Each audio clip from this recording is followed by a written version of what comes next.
Puis nous évoquerons l'Assemblée générale de la CGT au Havre ce matin, une AG où il a été question de la mobilisation pour les prochaines grèves contre la loi travail. Philippe Martinez est présent à la Cité Océane. Il répondra à nos questions dans une poignée de minutes. Et c'est la rentrée aussi pour les organisations syndicales du Havre. Un meeting unitaire avait lieu hier soir, salle Franklin, l'occasion d'évoquer les futures mobilisations contre la loi travail. Et depuis ce matin, la CGT est au même endroit pour l'Assemblée générale de toutes les sections locales de Seine-Maritime. Une AG en présence de Philippe Martinez, le leader national du syndicat. Et justement, Philippe Martinez est en duplex du Havre pour répondre à nos questions. Avant cela, avant de vous interroger, on a appris que 2 dockers du Havre avaient été arrêtés ce matin. Ils sont soupçonnés d'avoir pris part aux dégradations dans Paris lors de la manifestation du 14 juin dernier. Résultat, le port du Havre est à l'arrêt. Le point avec Emmanuel Zercel et Danilo Comodi.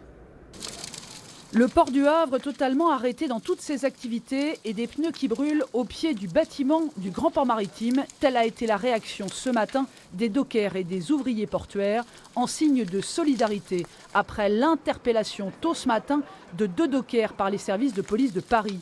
2 dockers arrêtés dans le cadre d'une enquête sur la manifestation parisienne contre la loi travail du 14 juin dernier.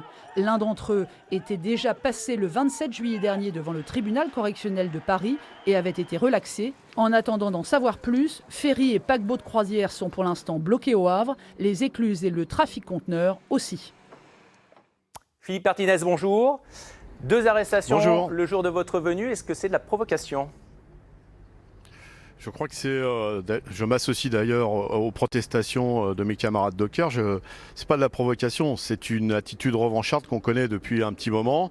Ce n'est pas un hasard, je pense, si mes camarades ont été interpellés ce matin, alors que tout le monde savait qu'il y avait une assemblée générale de rentrée de l'Union départementale et que j'y participais. Ça fait aussi la relation avec ce qu'a déclaré le président de l'Union maritime et portuaire il y a quelques jours dans la presse, en essayant de dicter à la CGT ce qu'elle avait à faire et ne pas faire. Donc c'est proprement scandaleux ce qui s'est passé ce matin.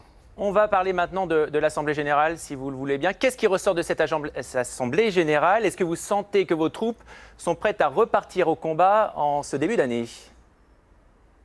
Écoutez, je pense que les militants de la Seine-Maritime, comme l'ensemble des militants dans le pays, sont toujours mobilisés. J'ai eu l'occasion de le dire, une mauvaise loi du printemps reste une mauvaise loi à l'automne. Et donc, nous sommes de retour de congé. On a envoyé des cartes postales au président de la République en lui disant on part en congé, on aime les congés payés et on se retrouve à la rentrée. Eh bien, c'est ce qui est en train de se discuter aujourd'hui ici et comme dans nombreuses villes en France, qu'à l'ordre du jour, la mobilisation pour l'abrogation de la loi travail. Mais cette loi travail, elle a été adoptée. Est-ce que les carottes ne sont pas cuites ? Les carottes sont loin d'être cuites. La loi a été adoptée dans les conditions que tout le monde connaît, c'est-à-dire sans vote à l'Assemblée nationale, avec une opinion publique défavorable à plus de 70%. Et une majorité de syndicats qui la contestent. Donc la question de l'application de cette loi, elle est posée et une mauvaise loi ne doit pas s'appliquer.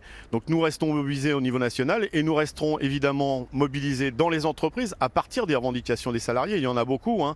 La question du pouvoir d'achat, la question du travail, etc. pour que une loi ne vienne pas aggraver les conditions de travail, aggraver la situation des salariés, quel que soit leur statut. Quel que soit leur statut, que ce soit dans le public ou dans le privé, qu'on soit précaire ou pas précaire, et y compris ça intéresse les privés d'emploi parce que plus de salariés au travail plus longtemps, plus de précarité, c'est moins d'emplois de créer et donc toujours le même nombre de chômeurs comme l'indiquent les statistiques. En tout cas, si le 15 septembre, la mobilisation n'est pas si forte que ça, est-ce qu'il ne sera pas temps de lâcher prise ? Écoutez, je crois que ça fait 4 mois qu'on nous dit la mobilisation descend, ça va pas durer, etc. Donc c'est une première mobilisation, toujours dans l'unité syndicale. C'est rare qu'une telle mobilisation se passe aussitôt à la rentrée, après les congés. Donc voilà, on va dire que c'est une première. On va regarder, on va discuter. Il y a encore des gens à convaincre, mais en tout cas, on est déterminés. Dernière chose, le président de l'Union maritime et portuaire du Havre vous a interpellé sur les conséquences économiques qu'avaient ces grèves sur l'économie locale. Qu'est-ce que vous lui répondez ? Je lui réponds que si on réglait les problèmes, que ce soit au niveau des dockers, au niveau du personnel portuaire, sur les conditions de travail, sur la création d'emplois, sur le pouvoir d'achat, il n'y aurait pas de grève. Donc répondons aux revendications des salariés et vous verrez, tout le monde verra que ça se passe mieux et que le pays s'en portera d'autant mieux. Merci beaucoup Philippe Martinez d'avoir répondu en direct du Havre. Merci encore.